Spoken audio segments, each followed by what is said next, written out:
Not much. I'm from Anderson County, Tennessee, born in 1923. I graduated from high school in 1942, went to work for the power company, was electrocuted in September. Following that, I was 4F.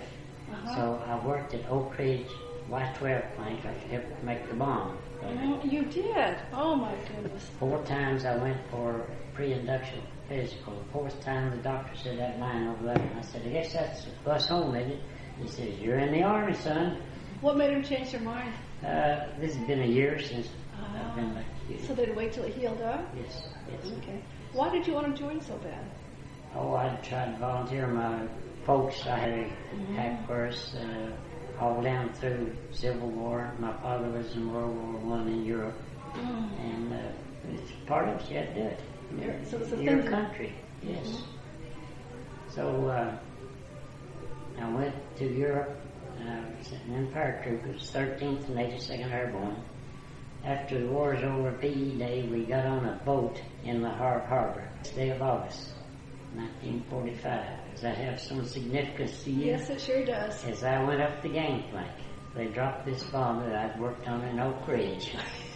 Great day in the morning. The next morning I woke up and was still Havre. They always slipped out at night, but this time they sat in Havre. So directly the bosun's whistle, come over the PA system, made the announcement we had dropped a big man. He didn't know any details or anything like that. Yeah. So eventually it's come out. Well, we sat there for about 10 days in Havre and started for New York instead of the invasion of Japan, which was a lot better thing. Yes, destination. Your change of thoughts changed completely. As we started out to Havre, the boat all of a sudden keeled over sort of like that.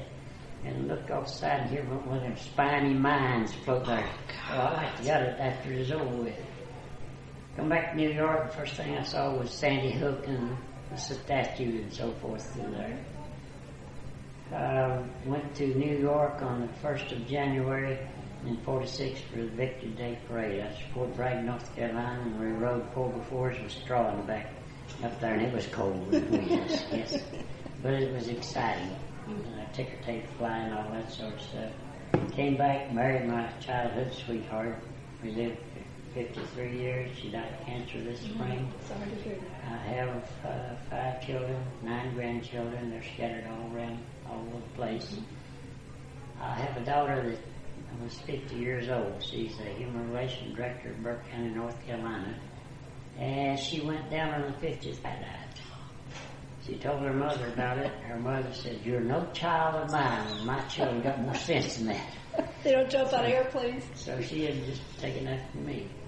Well, I went back to the University of Tennessee, and like started there, had to go to Detroit, went to Wayne University. There have been 5 universities, no degree from any of them. I finally was promoted to there at Oak Ridge. I stayed there 40 years, retired. 40 years. Went back as a consultant, killed the power to the heavy equipment, Cascade and so forth in there. That's, my time was worth more to me than they could pay me in money. I told them I'm going home playing with taters and don't call me no more. So that was the end of my Oak Ridge. I retired, and I'm still here. Still here. Had a brother that was in the Navy SEALs. I have some people with World me. War II? Yes, same time. I have some second cousins, one from California, one from Oregon, and a lady cattle whose husband was all in World War II. And they came visiting us, a family reunion type thing. And would come to the parade and so forth at Pigeon Forge. And they'd never been here before. So here we are today. Met a lot of people. It's been a wonderful weekend, hasn't it? Yes, sure has. Yeah. Well, I wonder, you're old enough then, obviously, to remember Pearl Harbor. So would you talk about what you were doing during Pearl Harbor Day? Yes. The first I knew about Pearl Harbor, I went to church, Methodist church out in the country. We had played football in my father's hayfield that day. The kids all gathered up at our house. Because I went to church and they wouldn't let me go out elsewhere, They could keep you home. Yes, it was Sunday. So everybody come there, we played football. Went to Airborne League. Some of them had heard it on the radio, and that was the first I knew about Pearl Harbor. Well, it was a terrible thing. Do you remember your response? I didn't believe it. because Orson Welles had been on Not For the Invasion of the World, and I thought, here they go again. First the Martians, now the Japanese. Yes, huh? Which is the worst? Well, I was never concerned in Europe. I never thought about getting killed or anything like that. I did not want to go to Japan. I was apprehensive on the sands with them certain bamboo sticks there when we come floating down. Didn't want that. So you were 82nd Airborne. Okay. Yeah. What was your attitude? I'm thinking about before you go home before you get shipped over, right? Yes, yes. Your dad's a veteran. What did he Yes. say to you about that? Well, he was talking about his ventures in France, and he typed out a itinerary he had made and the same thing later. So I was ready to go. You know, Did he give you some advice? yeah. What did he Yeah, say? he said, leave them women alone. Yes. Yes. My father was redheaded and blue-eyed. Oh, I right. take after my mother. These So, are- was yes, yes. Was he worried? I mean, how did... Well, I can't imagine sending my child off to war. well, he was sad and didn't want to show it or anything like that. He was a man. A man can't show tears. You gotta be strong. Yes, yes. And that was his way of joking about it. How'd your mom deal with it? She was quiet. That much to do about it. She had a brother in World War One, and my father was in the 81st Wildcat Division, so I was in the 82nd, so we was close together. She remembered how the war was, and I had to have that grandfather in Civil War, and he was a hero. He got captured up above Knoxville, Rogersville here, and they taken him back to Nashville. He was discharged in Nashville and had to walk all the way back home from Nashville. And he caught mumps or something. His eyes went bad and he couldn't see later in life. And he had married a lady by the name of Rachel Evelyn Smith, who was born in Georgia on Christmas Day of 1913. And they lived down close to Donovan in Dutch Valley in Anderson County. Wheeler's Raiders came up the valley. Hunting food and stuff, and during the Civil War. And there's going to box. They lived in a 2-room log cabin there and had a meat box out back there. She grabbed a 2 double-bitted axe and jumped up on the box, said the person laid hand on that box loses a hand. She kept her meat. She was red-headed. Yeah? Yeah. So you had women warriors too, not Yes, just male. yes. You come from strong warrior My stuff. sister has a granddaughter in Bosnia at the moment. And she had in Korea. He was discharged just recently. So it's been a military family. So you have that tradition. What made you decide to go airborne? Oh, is the glory of it, yes. It was a 20-year-old kid. Love will do anything. Yes. We yes. don't think much when we're 20, do we? No, I had been assigned to the engineering department because I had been with electrical beforehand. But that canceled it all out. I won't jump in. Them bones is too hard nowadays. You remember your first jump? Yes, absolutely. Remember? And first jump wasn't bad. It was something new. You wanted to try it. You always have try this, do that, taste this, that sort of stuff. Well, the 5th jump I made, I said, what in the world like you doing up here jumping out of a perfectly good airplane? Yes. Oh Yeah. my. And a little too late now. Isn't it? that was the last qualifying jump, and I was gone, so I made it. Yeah. When did you ship over then? I went in February of 44. Went to New York Harbor, and we went out. Here was icicles floating, or icebergs floating. Sun would be shining over here directly, and you look out and it'd be over on the other side of the ship. It was zigzagging all the way around, and then the ships there were a big convoy. I need to explain the zigzag, because some younger ones aren't going to understand why you're zigzagging. The zigzagging was to get away from any Russian or German torpedoes that had been unleashed at it. They maybe would miss us. It's sort of like the V-bomb. I've seen them go over. Germany, just somewhere, and if they got across the channel, they hit England somewhere, and they left a big contrail. You could actually see the contrail from the V-1s. V-2s you couldn't. They went out of the atmosphere and came back down supersonic, so you couldn't see them. They were ready. Yeah, that was. I hope we never heard nothing more like that. So you went to England, and were you around like Southampton? No, I went to Havre. Oh. Straight from here to the Havre, from New York to the Havre. Okay. Yeah. And we didn't come back out of the Havre. The Havre had been, U.S. Navy had set out here ships at sea, and about a 3/4 mile or a mile back there's a mountain range from the harbor. They had just left everything except one building around the harbor there. And it was just a mud hole up through there, and they'd taken bulldozers, by the way, to make roads up through there to march right up through it. Where'd you go from the Havre then? Well, we went on up to, we wound up at, had headquarters at Auxerre, France, about 75 or 90 miles south of Paris.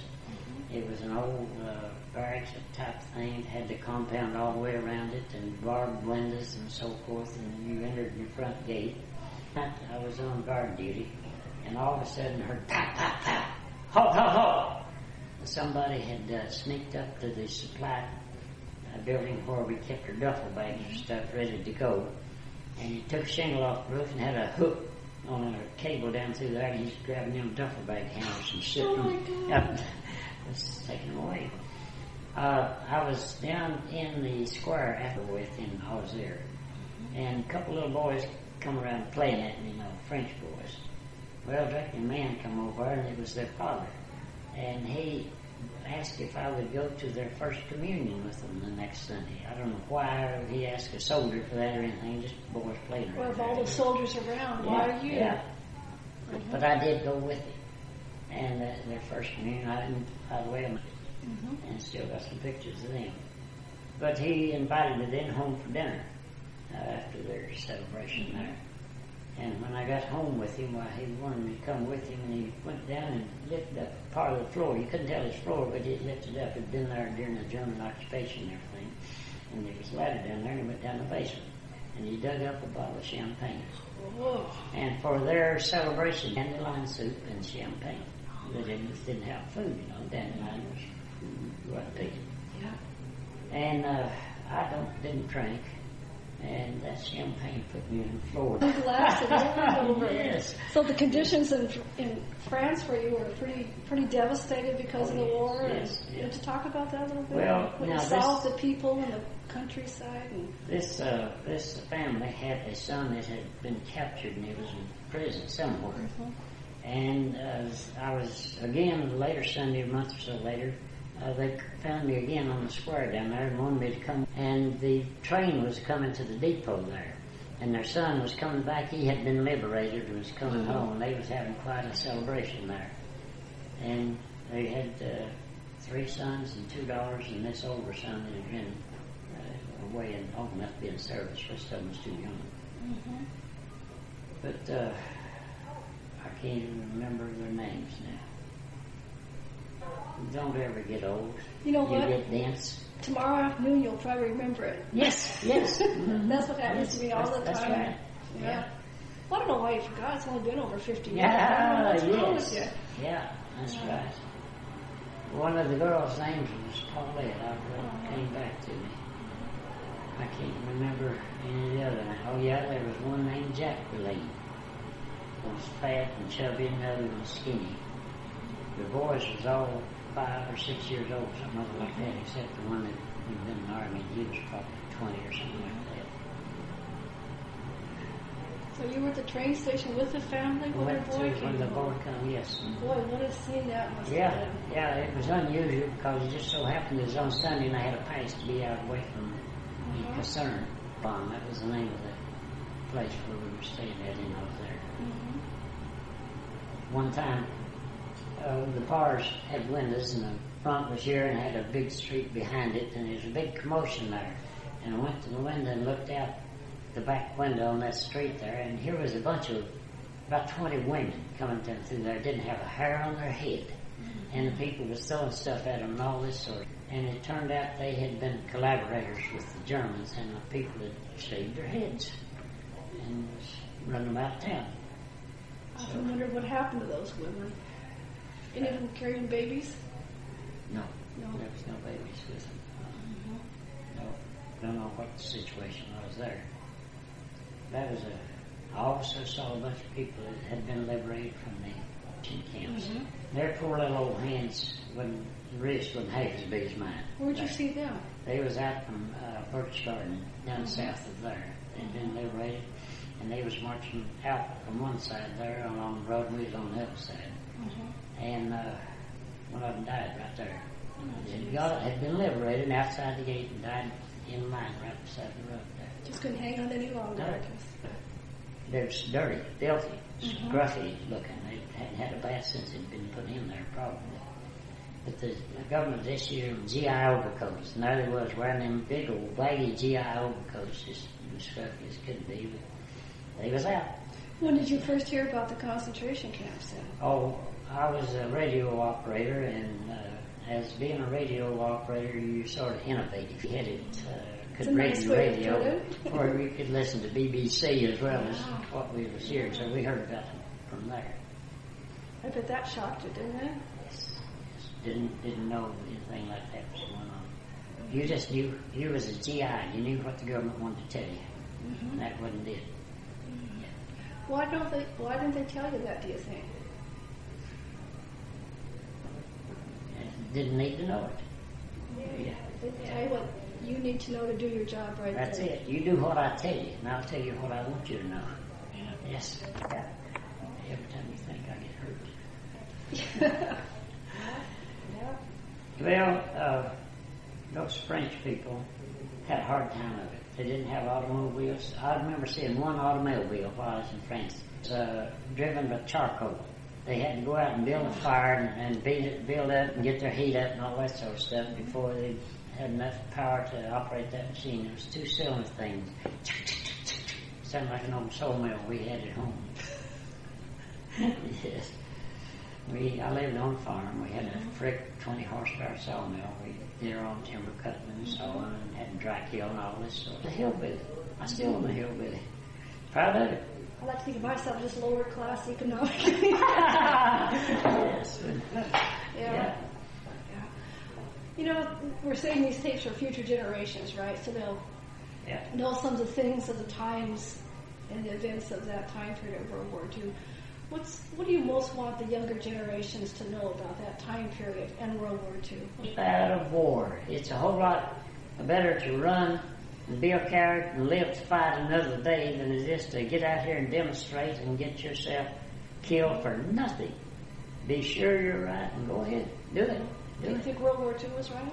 I think World War II is right. There was a newspaper reporter from Winchester, Kentucky, wanted to interview me on the 50th anniversary and for environmental stuff, bad stuff. And he asked me what I thought about them dropping the bomb on Japan. I told him it's the best thing that ever happened for Japan and for us. It saved my life because I was on the way over there and I was going to get killed. But it saved them, a lot of them from getting killed too as well. So it was, I have no qualms about it. It was the thing to do. If we hadn't have done it, sooner or later. Of course, the Russians wound up with everything we had. And Truman and Stalin and Churchill at Potsdam, I believe, was where they had that meeting. That's where they decided who had what. Now, Tojo and the Russians had already decided when they took this country, it was going to be divided line. So you living here would have spoken Russian now, and it's Japanese. You live in Colorado or in South Dakota. Good thing it didn't happen. So people don't often hear those things. Well, that's the way it was. Do you think being in the service, being in World War II, changed you in what ways? In any ways? Yeah. In what? I was grown up on a farm. Grew up in Sawbriars and Clay Hill in the middle of August, and making a little moonshine when the corn come in, maybe, and to get some cash money. But the GI Bill came along following World War II. The rocking chair money, 5220 Club, you can drop $20 for 52 weeks. I went to the University of Tennessee, studied electrical engineering. Spent the rest of my life in electrical fields. I wouldn't have ever gone to college if it hadn't have been for that. And I bet you never would have gone to France. Never would have gone to France, no. Before that, the farthest I'd have been out of Anderson County was Etowah, about 60 miles down the way. Oh my goodness, isn't that something? Yes, and that was a trip out of this world. You just saw truly a whole other world. Yes, sure did. Sure did. That must have been pretty exciting for you, too. It was, yes. Icebergs, I'd heard about them. I'd heard about snow-capped mountains. Now, I went out west one time for 32 days looking up relatives. I met 169 relatives, and I saw snow-capped mountains out there. It was in Las Vegas one time, not gambling, but just drove through. But we looked at north, and there was a snow-capped mountain. It was 104 degrees on the street. Isn't that something? It's hard to believe. I was also in California, and a stump where I had read about in the 4th grade about a house being built on a big sequoia stump, and there was that stump. And there was a tree big enough you could drive a vehicle through. I had a pickup with a camper on it and so forth, and the mirror was too wide to drive through, but I did drive up into it there. And one of the logs was laying there, and it was big enough that my daughter could crawl in the hollow part of it and stand up. I was in trees. That was real forest out there. They shouldn't cut those trees. I'm not a, what is they call them, tree hugger? Yeah. I'm not a tree hugger. I have land, and a lot of it's got timber on it, and I grew up sawmill and all that sort of stuff. But I think they should keep those majestic trees. Take care of them. Yes, 3,000 years old, was there before recorded history. It's a little different than a 20-year-old tree. Absolutely, yes. Well, that's just really something. I keep thinking about this country boy in Paris. Yes. Yeah. I went through there. It was blacked out. You couldn't see much of anything. You could tell the Eiffel Tower against the sky silhouetted there. But I came back later. I was there in July. And they was having their 45. Okay. They was having a celebration of Bastille Day. Sure, Independence Day for France. Yes. Sure. And the streets was closed, particularly, and they had dog and pony shows, merry-go-rounds, celebrations, and all that sort of stuff going on right out the streets actually that day. And that was, of course, 4th of July for us. Yeah. So I think that was great. I enjoyed seeing that. Did you do any jumps in Europe? Yes, I made 6 jumps in Europe. Would you mind telling me where those were? I got a battle star for the Rhine jump. That was one of the last jumps of the war. Yes, sure was. I read a little bit about the 82nd. Okay, I'll tell you some things. Okay. Yeah, well, it's your turn. You done recorded. No. Okay. Tell me about your jump, your last jump. Let me tell you about the 6th jump I made first. Any jump you want. This was a night jump, and it was a training jump. And I had to pitch a radio out. I was a radio operator. Now, is this practice This jump was in Fort Benning, Georgia. Okay. Yes. And I'd already qualified as a paratrooper. This was before I went overseas. And I shoved that radio out on a parachute and then jumped out myself, and I didn't straighten up far enough. When my chute opened, my head was down, and it struck my helmet liner. Worst possible condition. But you obviously turned out. Now, that was the softest jump I ever made. The humidity was high at night, and you just floated down there, and there was the landscape up through yonder. Real nice. The highest jump I ever made was 1,200 feet, and the combat jump was 400 feet. You didn't want to be there swinging somebody shooting at ducks. Get down from there. 82nd Airborne also jumped into Sicily. Yes. Were you part of that? I was not there, but he was shot in the hip while he was standing in the door, and he had to go out anyhow. He couldn't stop himself. They sent him back to the United States as a training personnel. Sergeant. Got his name. What was the Rhine jump like? I don't know.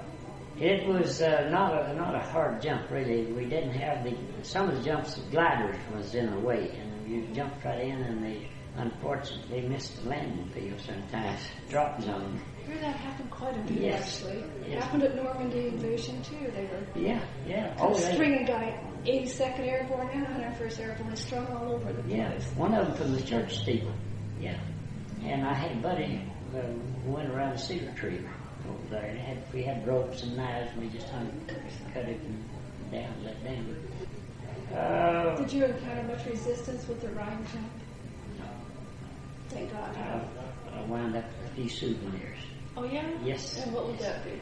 Well, the guy didn't need the camera he had after I had his hands up. He thought his life was worth more than the camera.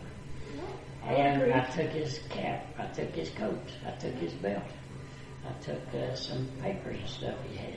Yeah. Do you still have? Yes, I still have them. I still have my ETO jacket, Eisenhower jacket. That means anything. Yeah, it does. Actually, I have one. Okay. And I've still got the medal stuff I had on it. I made the trip to New York for the Victory Day parade. We had all that proof on the medal, and we had a ribbon on it. One of the Belgian people had given the unit.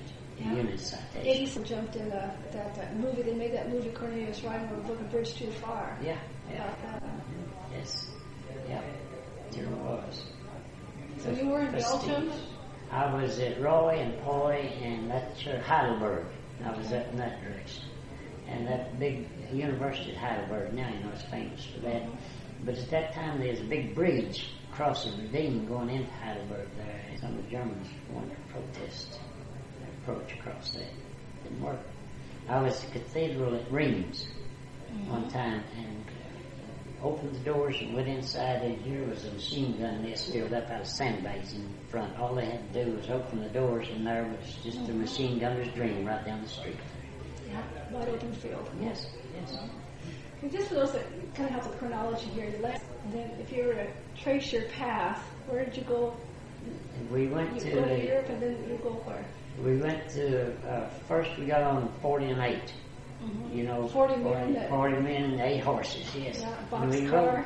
rode that all night, and we rounded up the next morning to a little camp, reception center for replacements. And it was actually about 20 miles north of the Havre. Ridden all night to circle around, take the facts, stop here, there, and yonder. Well, we left there and we went to Auxerre, France, just south of Paris, and that was our headquarters there. And from there we visited Nancy and Reims and Poy and all those places up towards Berlin. Of course, they stopped us from going to Berlin. Said, let the Russians come in. We don't want you crossing the river here. So we stopped. What did you think about that? I didn't, that wasn't the thing. I wanted to go to Berlin. I was on the way. I was doing it. And whether Patton had his pistol or not, I was on the way to Berlin. Yes. Yeah. I wish I'd have gone. I also wish that I had gone to Japan instead of coming straight to New York, because I've never been to Japan. And, so you wouldn't have minded being part of the occupation army? I wouldn't have been, because I had enough points to start. I said it'd just been a vacation trip. Yeah. No, but at the time, what are you thinking about? Oh, at the time, really, I wanted to go home. Yeah, but I wanted to get married. Oh, love Becca's. Yes. I had been electrocuted, and no lady would marry somebody that was not capable of supporting, had a bad hand, in other words, so she was never asked. When I went in the army, a nice girl didn't need to be at war with her, so it was never asked. In the meantime, she got graduated from school and went to work in Oak Ridge. And just after I came back, she got terminated during the end of the Oak Ridge project. Just in time to be asked, will you? And she said, oh yes, of course I will. You go. I had asked her if she was in grammar school, and I asked her to ice cream, church ice cream social one night. I could buy her an ice cream. And I did, but they always told her that she'd come around and said, Kenny, will you buy me an ice cream? And that'd get my jaw slapped once in a while. But I asked her to walk her home following that. She said, no. And I asked her, she said, oh, I reckon. So then she got married. So all those years. Yeah. And hillbillies do get married no matter what you hear. We'd gone together 7 years before we got married. I had worked for General Electric in Louisville, where I stayed, and she wrote me letters about every night. And I kept them. And after she died, I had them to read. Oh, it meant a whole lot more better meaning now than then. Yes.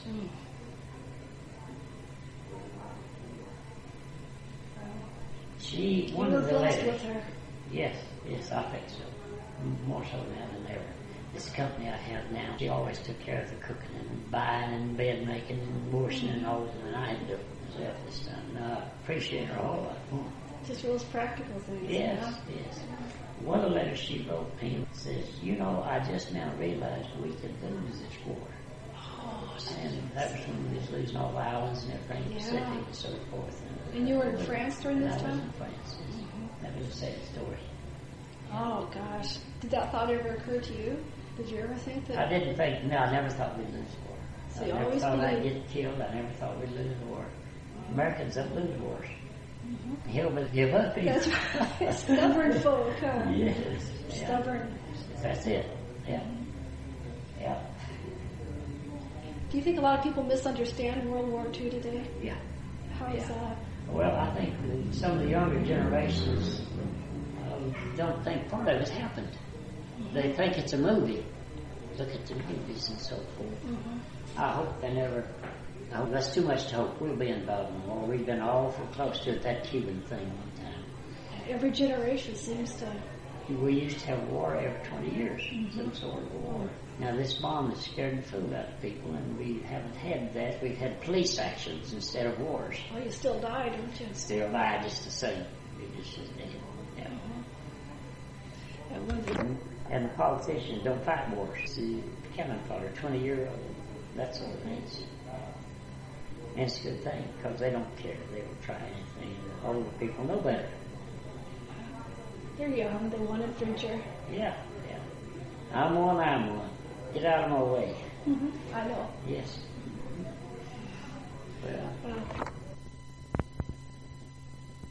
Mr. Hackworth wanted to talk about some things he didn't want made public or on the tape. And so this interview is now concluded.